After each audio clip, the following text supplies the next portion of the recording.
everyone, and welcome back to another episode of the Historians Lounge here on Tales from the Wandering Scribe. I'm your host, Gabriel Garcia. Many of you know me as the Wandering Scribe and the Wandering Quill. And joining us for the Historians Lounge is another historical fiction author. Now, my guest today has loved historical fiction for as long as she can remember. An avid reader and writer of fiction, she took a novel writing course back in 2020 and soon after wrote the Bristol Scholar, which will be the topic of today's discussion. She aims to incorporate real, raw, and relatable characters into her writing, drawing on her own experiences to connect with readers.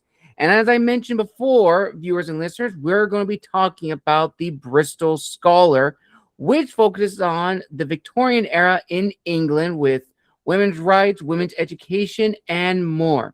So, without further ado, let's give a huge round of applause to our guest today, fellow historical fiction author Kate Summers. Kate, welcome to the show. Thanks, Gabriel. Thanks for having me. I really appreciate it. Absolutely, Kate. Absolutely. I am so excited to have another author here for the Historians Lounge. Now, Kate, before we dive into our questions for today, can you give us a little bit more background about, your passion for writing, a little bit about you, as well as a little teaser of your book, The Bristol Scholar? Sure. So I've been writing for a very long time. I actually started writing when I was in my teenage years, and I actually liked writing short stories about kids. I really loved kids, and at the time, I loved making kids laugh. And so it followed naturally that I wanted to write short stories about them. And I loved reading them to my family and friends and making them laugh because I thought that kids were hilarious. And I just wanted to share about what I'd written and make my, my friends and my family laugh. It just brought me a lot of joy. So that's kind of where I started with writing. And I always loved to read. I was one of those stay up until 3 o'clock in the morning so that I could finish a book kind of kids. And I always knew I was going to write a book. I didn't know when I was younger what it would be about. I knew I would do a short story collection someday, but I knew that I wanted to write like a full length novel. Like I always knew that. And it kind of came about by surprise. So in 2020, as you already said, I actually had a really close family member of mine. She paid for me to take that novel writing course. And she was one of the people that always listened to like the stories that I had written, and she knew that I had skills with writing. I mean, I didn't have nearly as much skill as I thought I did when I took this course. I learned so much, but she invested in me, and she's continued to invest in me. But taking that course was really the catalyst to start me writing the novel that I then published in 2025. 2025. So that's this book right here, Bristol Scholar. And yeah, I'm incredibly proud of it. And I had an amazing teacher, the one that taught the novel writing course. He was incredible, and he helped me learn so much more than I could have thought possible about writing. And he mentored me a lot throughout the writing of this book. And I'm incredibly proud of the product. It's about a young woman who, against society and against her family, decides to pursue an education instead of marrying, finding a husband, which is what was expected of her. And so she sets off to go to college, and then there are all kinds of twists and turns she doesn't expect along the way. Nice. All righty.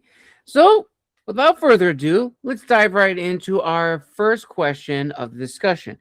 So, for the first one, as a little icebreaker, Kate, how does the setting of the 1880s in Bristol shape the main character, Evangeline Moore's development and her aspirations for freedom beyond societal expectations?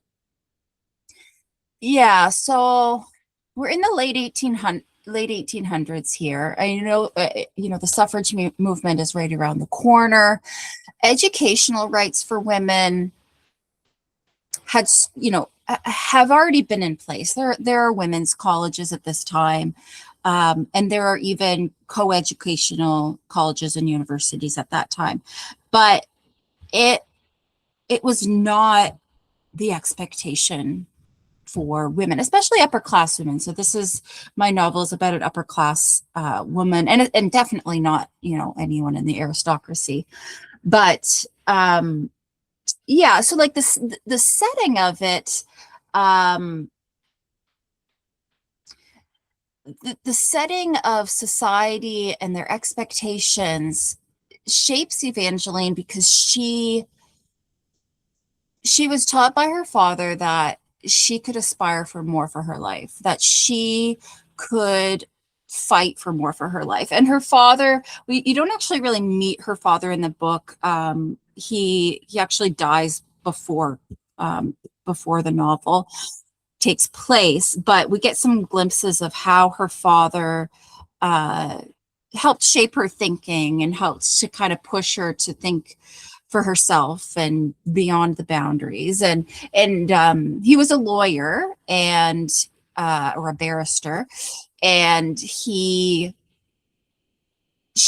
decided that she really did want more for her life. She didn't want to bend to what society wanted for her, and because she loved to learn, and her father helped instill that in her. And so yeah, I guess the setting helps shape that, just because of the oppression against women, and especially women in education. And the University of what is it called? University College Bristol is what it was called at the time. It's now the University of Bristol, still exists today. I believe it was the first, there's some contention about this, but I believe it was the first coeducational college university in in the United Kingdom at the time. And she specifically decides to go there because it's coeducational and because she wants to be seen as on par with men. And that when the college actually opened, they had a lot of women that were attended the university, and I mean even over the years too. But I don't really know where I went with that question, but that's she had a lot going against her, and I mean women of that day had a lot going against them. Even though education was opening up for women, it was very taboo, very not the norm, and not the norm for someone upper class who was expected to marry and produce heirs. Fascinating. So it almost seems like to me that as you're writing this character, also as the author and doing the research, it probably could have been, another way to introduce your character, probably going to an all-women's college at the time in the 1880s. But because of her character, and as you mentioned, her father, who instilled in her the sense of, she deserves more, she wants to showcase that, it makes more sense from a character's point of view and a story's point of view to put her in the University of Bristol, which at the time was a co-ed university, to show that she can go pound for pound with her male colleagues and more. And also, as you said before, Kate, is that it wasn't the norm, especially for upper class women, which definitely goes into my next question. In what ways does your novel reflect the societal norms and challenges faced by women pursuing higher education during the Victorian era? And I'm going to add a little bit more to that in terms of like media and TV shows, especially from PBS and the BBC, when we look at the Victorian era, when we think of women going to education, we typically see what we would consider the middle or lower middle class pursuing an education. We rarely ever see like the upper middle class pursuing an education because from a viewer's point, we may not be able to relate to said character. So I was wondering if you can dive a little bit more into this. Yeah, for sure. So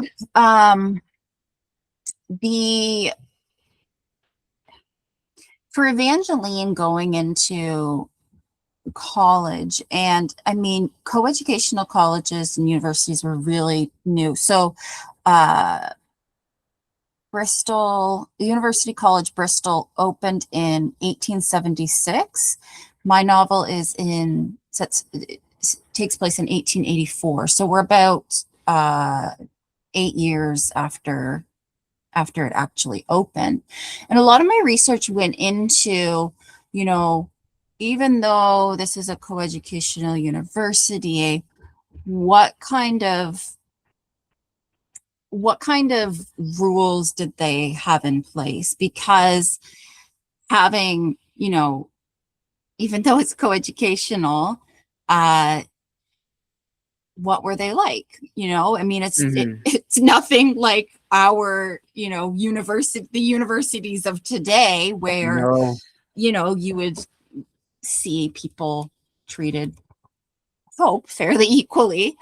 But yeah, and a lot of my research went into, just how women were treated. So there were a couple of very interesting tidbits that I found. And there were some things that I kind of adopted from other universities in the UK around this time. Like, not everything wasn't specific to University College Bristol, but one of the things that you saw in coeducational universities was like a screen divider. So you would have a screen divider across the room so that you had the women on one side and then the men on the other side. So women could only, see each other and the professor. Men could only see each other and the professor. Like, there was no like intermingling of, the sexes. And like the assumption there that women, I think more so women than men, but that women would be distracted by the men and not be able to take in the material taught by the professor. And so like one of my scenes, the very beginning of this novel, you have Evangeline that's going into her first class and she's so excited and she's going to be treated on par with the men. And she's very idealistic about it. And she's naive and doesn't really know what's about to hit her. And so when she walks into this room and there's like an administrator there saying women sit on the left, men sit on the right. And she walks in and she sees the screen and she's like, what on earth is going on? Why are we being separated from one another? What does that say about us? What does that say about women? What are you trying to, I don't know, what are you trying to do by this? And so she really fights back against it. In my novel, I actually have her go and sit on the men's side, regardless, and just fight back against, I don't think that this is right. I don't think that women should have to be separated from the men. Like, we're not really on equal terms with one another. And so, yeah, I explore some of that. Another thing that I came up in my research was that and this isn't universal. I did definitely pick some different tidbits from different research that I found, but there were one source that I found said that while men were free to kind of roam the university and they could study in open classrooms or go, to a library, there was just kind of like a small sequestered room that all women were expected to go to in between classes. And I mean, that has to do too with like, you know, the whole women have to be chaperoned all the time, and Mhm. women, you know, can't be off on their own, et cetera, et cetera. Like definitely that comes into play. But for her to be like sequestered, for women to all just kind of be sequestered away, you have to stay in this one room, and, you know, that's where you're going to be. That was something too that popped up in my research, and I was like, oh, I'm definitely going to play with that a little bit, and have her fight against that. And she does. She fights against a lot of the injustices that she sees, and it does kind of end up backfiring, because she's faced with, you know, am I here to, what's my ultimate goal here? Am I here to learn, or am I here to, you know, fight against, you know, all of these injustices and ultimately really get kicked out, which is what, you know, was going to happen to her. So she went before the principal and was, you know, told, hey, you need to stay on your side of the classroom, and if you don't, then you're going to be expelled. And so she has to decide if she's going to, you know, does she really want an education, or is she going to stand up for her, you know, for her rights, and forfeit, you know, her dream, and, you know, ultimately, you know, maybe go somewhere else. But she kind of, she wrestles with that, and ultimately decides, no, I came here for an education, and maybe things aren't how I want them to be, but maybe some little changes can be made along the way. Absolutely. And of course, with a little bit, what's not drama without a little bit of romance sprinkled throughout, because this goes into question number 3, and that it Yeah. talks about Evangeline's relationship with her enigmatic history professor.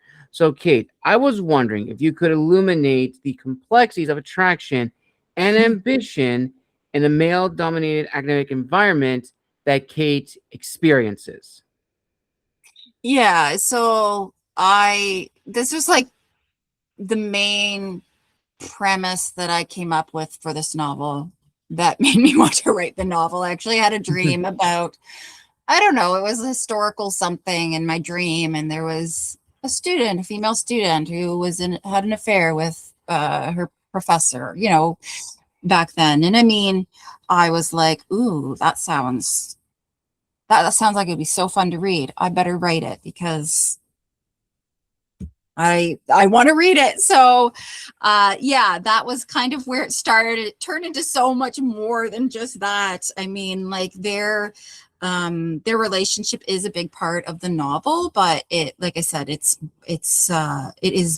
bigger than that. Like it's about women's rights and education. It's about female empowerment, and it does explore mental illness as well. But the relationship with her professor, I mean, yeah, like major taboo. I mean, even like, I would say almost even, I don't know, hard to say, more taboo today. I don't know. Like, it's just something that is just so,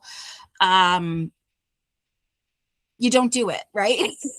Right. And so basically, if that were to come out, like, first of all, like, it's more than just, you know, the students dismissed or the professors dismissed or like whatever, even if it's, you know, two consenting adults. Like, it's just like, you can't have that kind of, you just can't have that. And Very so, scandalous.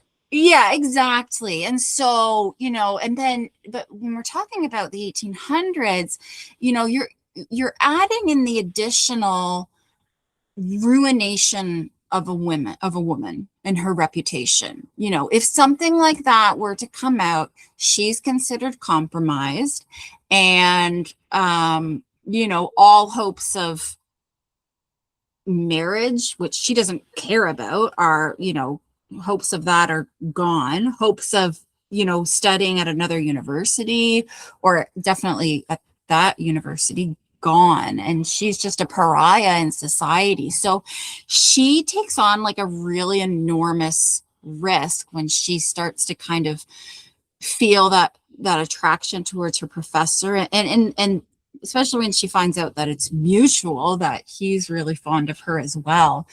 And what's really interesting is when I was doing research, just on like, I don't know what I was exactly researching, professor student relationship. I don't know what it was, but I actually came across something that talked about, I think her name was Mary Paley, and she was a student, I think at a university in London, and she had a professor, Alfred Marshall, and I don't exactly know if he was more of in a like a tutor kind of role, or if he was her professor or mentor or something like that. But they, and I'm trying to remember the exact details. I'm probably getting them a little bit wrong. So if you're listening, I do encourage you to look them up. I know it's Alfred Marshall and Mary Paley, but they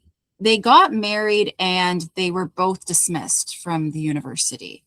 And even though they'd, almost like they played it right, like they didn't, I don't think there was any like affair or anything like super scandalous about it, by our standards. But back then, like that was a big no-no.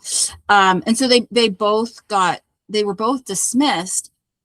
And then what I found out is that they actually went to University College Bristol after, and he taught there. So he was able to get up another position elsewhere. And she actually taught there as well. But the downside to it and the injustice to it was that her salary was deducted from her husband's salary. Oh no. So in short, she was not paid, and in fact, she, her wages, like she was paid from her husband's salary. It's like, how does that even make any sense at all? And she was a female lecturer. I think that their topic, like what they taught, was like moral studies or ethics or something like that, which is also kind of ironic. But yeah, her wages were deducted from her husband's salary. And I found that so interesting and so like, what? How does that make any sense? And anyways, and I kind of incorporated not the real life characters or people themselves, but kind of some characters based off of them into my novel. But I didn't really get into the whole, her wages are deducted from her husband's salary. But there's what Evangeline is studying. She's studying architecture. And so one of the people that teaches her classes is based off of Mary Paley. And she, chats with Evangeline, and I kind of gave her a bit of a morose or sad personality, and that was kind of based on the injustices that Mary Paley faced as it came to like, earning any kind of wage. I mean, really, ultimately, she was just teaching to teach. And I'm a teacher actually, and oh my goodness, it is such an enormous job. And I mean, it's different today, of course, than it was back then, and different for universities, of course. But like, I can't imagine doing a job like that and receiving no, like, a job that you should be paid for and you're not being paid for at all. So yeah, that's kind of where my research led me with her history professor. And like, it was so neat to be able to kind of see, oh, here's like an actual example of, where you had a professor and someone kind of in a student position that, married. But in my novel, they, it doesn't, in the early days, they kind of,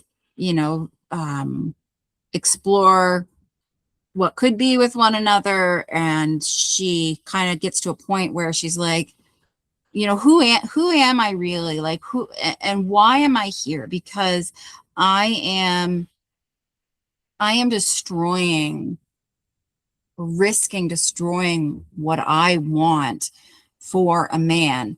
And also the irony of, like, I chose to leave behind husband hunting. I chose to, that I didn't want to get married and have children. I wanted to be an educated woman.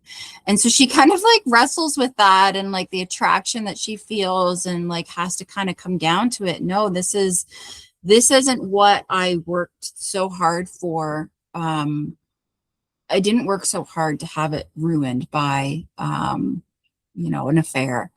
And so she does end up, she ends it. And I mean, there's more in the book, but that's kind of, I don't know if that's a third of the way through or halfway through or something like that. Nice. Very, very fascinating, Kate. I'm just going to jump ahead to the next question, because I think this really sets in with your previous discussion. And that is, of course, the themes of betrayal in the Bristol Scholar and how it impacts Evangeline's journey. And I was wondering if you could discuss, what does, these themes that you present in your book suggest about the sacrifices women must make in pursuit of their dreams, and touching on the friendships that Evangeline makes while she's at Bristol University. And that's, of course, referring to Sydney and Flo. Yeah, so I built these other two characters, Sydney and Flo. Sydney's a male student at the school, and then Flo is a female student, and she becomes really good friends with them. And she kind of finds out a little bit later that Sydney is he's a very passionate man, and it's very early in the book that she realizes that he has feelings for her, and she's not interested in him in that way at all. She thinks that she thinks that he's funny and he's smart, but I think at some point she's like, there's no spark, or there's no passion or anything like that. And she compares it to what she feels for Professor Edwards, is his name. But yeah, and so I'm trying to think of how to tell this without completely spoiling the book. Basically, something happens with Sydney where he's the one. I'll just tell this part. He does betray her. He betrays her trust and ruins their friendship, and really ruins Evangeline in the process. And her prospects after that are very diminished. And Flo is a wonderful human being, and that she is so understanding, and she's there for Evangeline in this time. But everything that Evangeline imagined for her future is ruined in, like, this moment of betrayal. And so what she thought that she was going to be doing, she loved to draw, so she was going to become an architect, like that she can no longer achieve. And she actually doesn't even want to, like, that's how affected by the betrayal that she is. And I talked a little bit about like mental illness, and she had suffered a little bit of like depression shortly after her father had died, and kind of went through some some troubling times where she wouldn't get out of bed. But this other betrayal kind of leads her down a bit of a darker path where she's dealing with some anxiety, panic disorder, as this is what we'd call them today. Hysteria is what they would called it then. Mm-hmm. Hysteria and how do they refer to depression? I'm trying to think of the word that I would have even used it in my novel, but anyways, yeah, and some anxiety, depression, panic attacks, and when I talk in my bio, when I'm like, say, I'm drawing from my own experience, those are things that I've experienced as well, and things that I chose to incorporate into my novel because I felt like I wanted to share that and do that through Evangeline as well, and talk a little bit about the struggle of that, and like for a woman who had hysteria, like that was also a very I don't want to use the word taboo. I feel like I've said taboo 100 times, but like it was just, you were just so easily dismissed as a person of intelligence, as a person of anything I don't know, like as an established woman, any autonomy, any little autonomy that you had, if now you're someone who has hysteria and who is morose and who has mental issues, like gosh, the stigma against that. I mean, and I know like we're still dealing with stigma around, there's still so much stigma around mental illness, but I mean back then for women in particular, like that was also her ruination in a sense, like that she was really, really suffering, and the help for that, like the suggestions that came up were like she needs to go to an asylum. I was about to say, yeah, and so like again, that's, and asylums at that time, like, and I'm actually doing research, like this is a duology, I'm doing some research for the second book in the duology, but there were a lot of asylums that its purposes weren't to heal patients, it was a place for them to go, right, and to like, I don't know, live out their lives really, and be sedated or whatever else. And there's a lot of variation there in different institutions and in different countries, but like to go to an asylum, like there's not really the assumption that this person is going to be well again. And again, that's not universal, but the idea there behind it for Evangeline, who was suffering, was that she's not going to be able to be a part of society anymore. And that's kind of how she perceived it too, is like, right. I'm done for. And she really wrestles with that, and wrestles with the fact that she like she's so hurt that she doesn't, like she can't see that future for herself, and kind of going along with that, she doesn't want that future for herself. Absolutely. And it almost kind of reminds me of, again, going back to media representation, we see a little bit of that in, shows like The Gilded Age, which is set in the 1880s New York in the Americas. Yeah. Or if you look at other shows set during the Victorian era, it is a lot.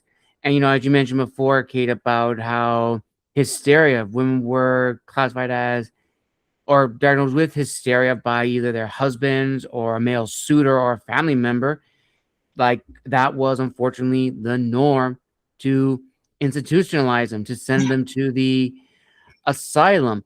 And it is important to talk about this because, in our modern in sense, and from what we know, from our perspective, that is, entirely not okay. That is entirely unacceptable.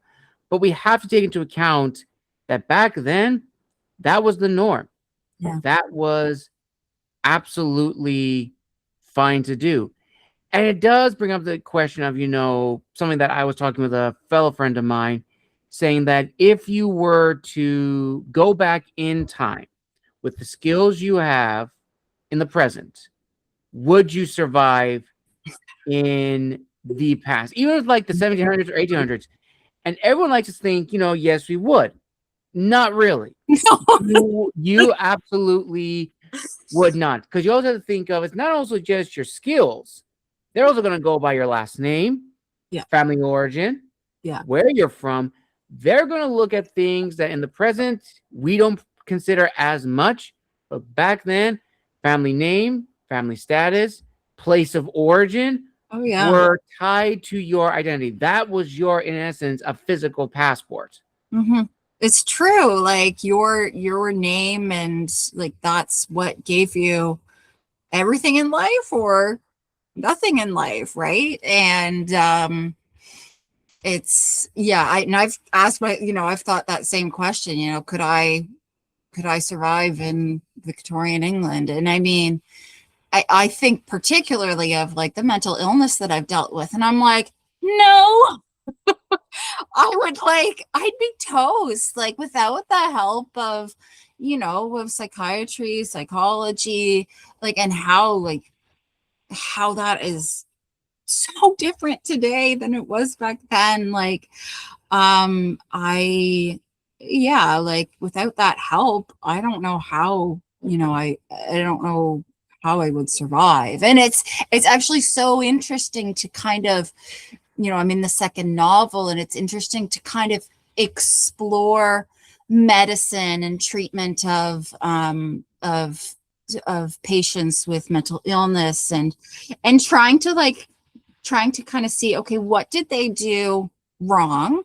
Mm-hmm. A lot. Yes. Were there things that they did right, or that they, things that worked for patients? And that really varies by the different institutions. And I'm looking into research in Canada and in the United States as well. My character does end up in Canada at the end of the first novel, and so I'm doing kind of some different comparisons about medical, not medical, but asylums and treatment of people with mental illness in the Victorian era in the United States, in Canada, in England, and just kind of seeing, how did that differ? And like I said already, what did anything work or help patients? Did they recover? Were they able to, enter back in society in any kind of meaningful way, or was that the end of the line for them? Absolutely. Absolutely. And as you've been telling me this, this book about the Bristol Scholar, for some reason my mind is going to, and I could be entirely wrong.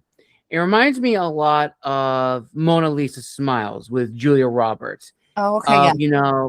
The university that she goes to. And in a way, Julia Roberts' character is very idealistic.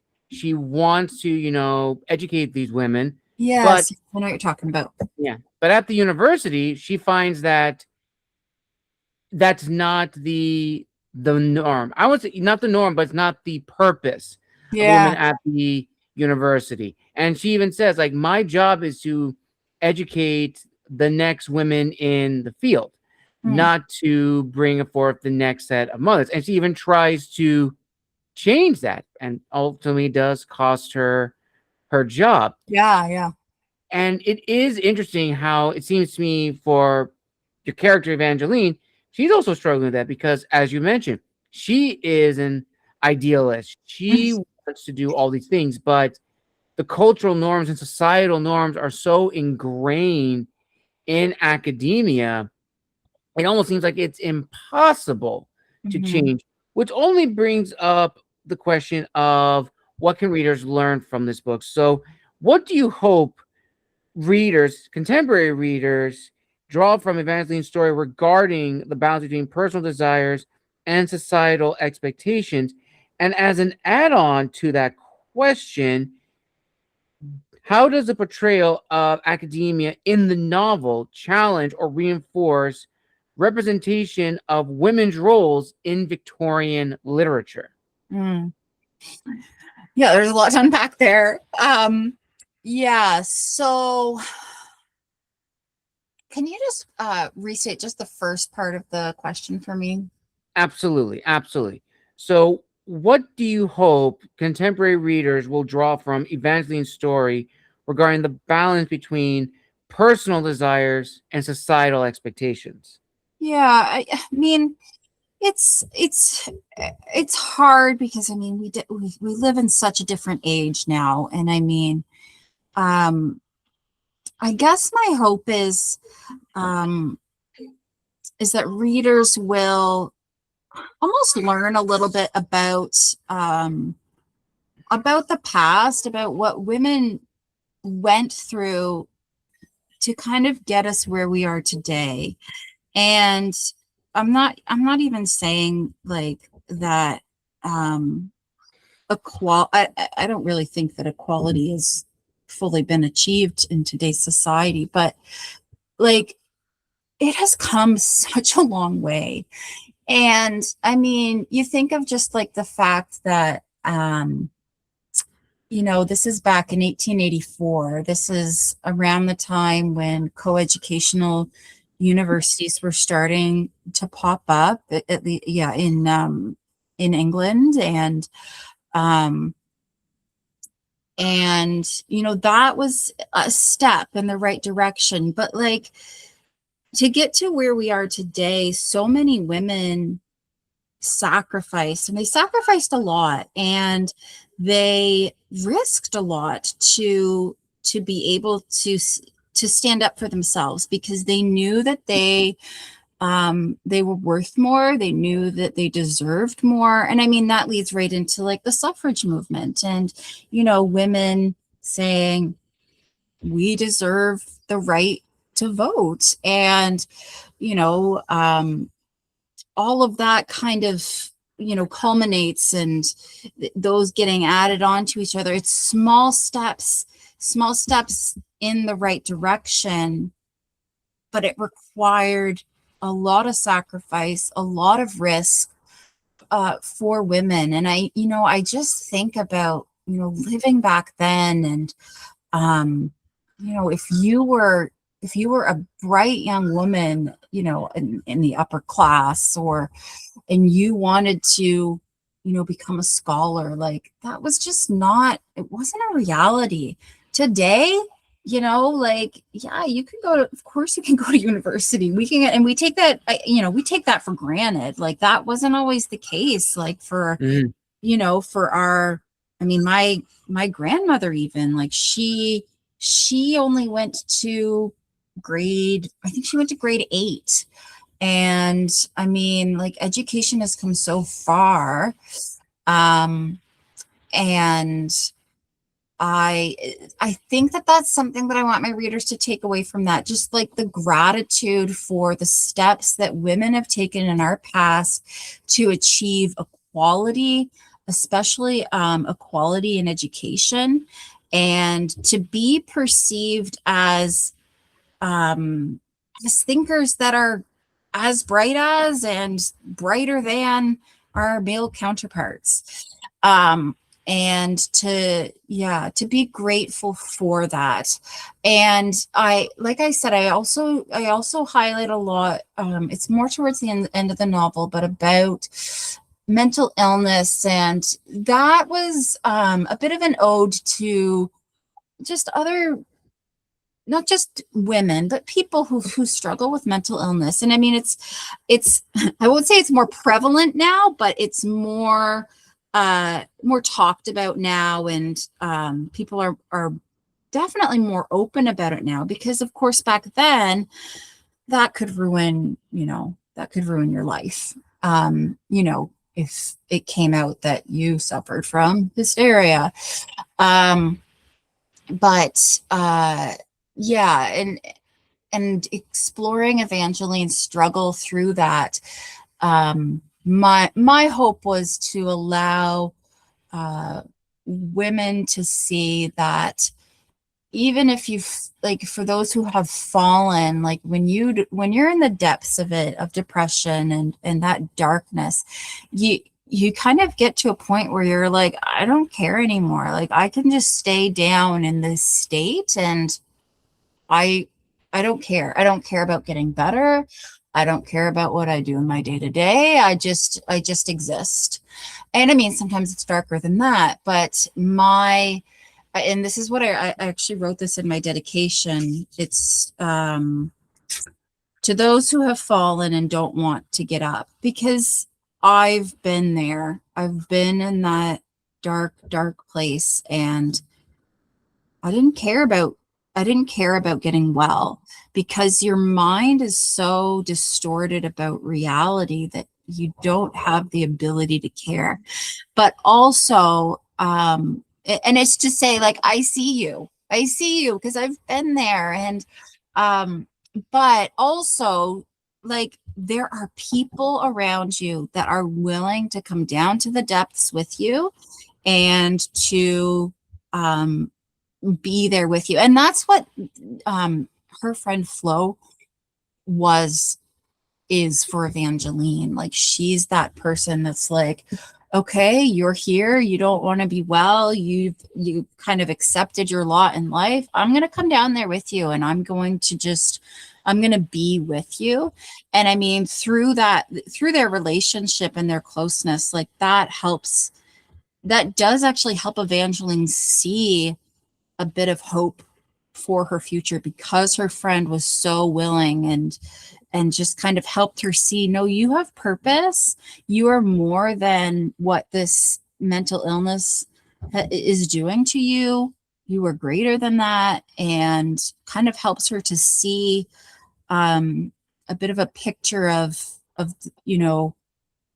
getting well, or of her future. So yeah, I think those are the main things that I hope readers take from the novel. Beautifully said, Kate. Beautifully said. We're almost near the end of this incredible episode of the Historians Lounge, so I'm actually going to compile the last set of questions into one big one. So throughout the discussion, we have learned about, the history of women's education in England during the 1880s, the sort of like unknown history or secret history, one could argue, about co-ed universities at this time, the struggles women endured in England in education, and also commentary on love and career during the 1800s, talks about, mental health. And as you mentioned, Kate, that this book also touched on, a lot of feminist themes, as well as women empowerment, female empowerment, and more, which are more prevalent now more than ever. And I was wondering, as a way to sum up this incredible discussion, and this may border on spoiler territory, so give as much or as little as you need to. Now, in regards to the cliffhanger ending in the first book, how does that serve as a commentary on women's ongoing battles for autonomy and acceptance in both love and career, as well as resonate with the experiences of modern women seeking to break conventional barriers in academia and beyond? Yeah. It does end on a cliffhanger, and I won't spoil too much about that, except to say that Evangeline reaches a point where she's like, I don't think that this future is possible for me anymore. And a lot of her growing up had to do with time spent with her father. Like, those are her most treasured memories. She loves she loved spending time with her father, and her father was like a teacher at heart, and he loved to teach his daughter, and they would take walks, and he would teach her about nature, and he would teach her about you know, philosophy and education, like educational rights and that kind of thing. And so like those are some of her most treasured memories. And something that her father did is he also carried a sketchbook around with him. And so he'd stop and he might do a quick sketch of, you know, a plant or something like that. And Evangeline, kind of through observing that about her father, she asks for her own sketchbook so that she can, you know, she wants to be like him. She just adores her father, and so she starts sketching right along with them. And they, you know, they take walks, they stop, they sketch a flower, they you know, talk. He teaches a lesson, you know, and like that is just such um a treasured memory, and that develops into her her love of drawing, particularly like architecture. And she's very mathematically minded as well. And so she sees like, you know, if she sees like different buildings, like she sees like, you know, all of the different mathematical properties that are in building design. And so like that combination, her love of drawing and her love of math kind of come together, and she decides that she wants to study architecture. I promise I'm going somewhere with this. So towards the end of the novel, like she's been studying architecture, and you know, she takes some other classes as well, but she kind of comes back to, at the end of the novel, she comes back to, you know, her love of drawing. And she hadn't picked up her sketchbook kind of in weeks. And it honestly, towards the end of the novel, things seem like really kind of hopeless for her. Like, how is this going to resolve itself? And it doesn't really. It's a cliffhanger. And it's going to lead directly into the next novel. But she draws on, I actually wonder if I can even find the quote that she draws on, but she draws on something that her father says to her. And that kind of comes back to her, and she picks up her sketchbook again and draws and feels the joy of it, and feels the how natural it is for her, and that is something, that a skill that she has developed, something that she's even grown in the, you know, in her time at the university. And like that's kind of the little glimmer of hope that you're gonna get at the end of the novel is, okay, yeah, Evangeline is kind of, she's really struggling, but then she picks up her sketchbook again, and it's like, okay, you know, there's hope ahead. And she kind of, again, she kind of recalls some of the things that her father said to her. And yeah, and so as readers, you kind of get to experience that along with her. And I can't remember what else you asked for the question, but yeah, it's even when, let me summarize it this way, even when it seems like all hope is lost, even when it seems like, you know, and for a woman like her, like there's nothing for the future, for Evangeline, like that small step of, you know, picking up her sketchbook and drawing something is a step toward healing. For her, it is. And that may be true, you know, for women, for people today that have been through a lot of turmoil, that there are, you know, there are steps that you can take, even small ones, that can bring hope and that can direct you towards taking steps to, I don't even want to say necessarily to get well. I know a lot of people that struggle with mental illness. It's like it's a fact of their lives. Like, it's not necessarily something that, oh, I'm going to go see a psychiatrist, or I'm going to, you know, I'm going to get some medication and I'm going to be better.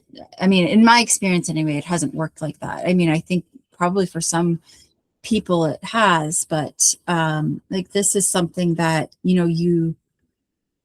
for some people you live with for the rest of your life. And it's about, what are you doing in the day to day, or what steps of hope can you take, or are you taking to push forward, to live your best life. And that's kind of, that's kind of where I ended the novel, with the cliffhanger. And I mean, there's so much more in it. I'm trying not to spoil things. It's very hard. But yeah, I would say I think it's worth a read. I know that's huge bias because I'm the author of it, but I think that it gives a real picture of women at that time. Like, if you enjoy historical fiction, if you enjoy, women in fiction, female empowerment, and ownership of their rights, like, I think, honestly, I recommend it. Absolutely. And I think to fully end this incredible discussion, if you look at the Bristol Scholar as like a source of information, because you do touch on a lot, as we talked about in this great discussion, Kate, of, the struggles of women in academia, the conflicts between, one's own personal ambition and societal expectations, which we can even still argue are still present even now in some shape or form. And if you look at like media nowadays, we still have this discussion of, love versus career. And some could even argue, which could be an entirely separate episode, and I hope this episode gets made, is, when we look at male counterparts for discussion of love and work, one is seen as, if I can just word this correctly, actually, I'm going to backpedal a little bit. When we look at topics of love and work and balance it, unfortunately in media, we seem to vilify or give a more negative approach to women in either media or literature or other forms of visual imagination storytelling than the male counterparts. So I think at the end of the day, from what I have learned from you telling me about your book, Kate, is that this is not only an examination and a re-examination, but it's also in a way like, I don't want to say a wake-up call, but as you mentioned in like your dedication, this is for people who have gone through probably similar experiences, who have had to make compromises they didn't want to do. They have that unnecessary pressure placed upon them. And it is a study that will probably explore and branch out into other discussions as well. And I hope that this book does lead that discussion forward.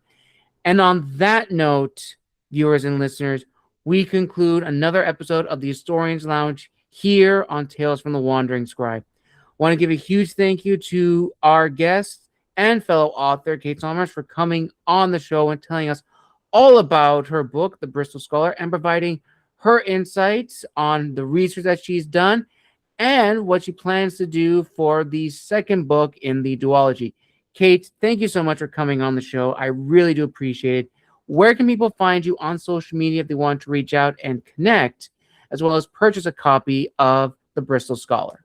Yep. So my handle's writer Kate Summers on Instagram. That's my main platform. I am on Facebook as well, but you can buy it on Amazon. It's, for a paperback, it's on Kindle and Kindle Unlimited. So any of those places you can buy it. And yeah, I'd love it if you connected with me on Instagram.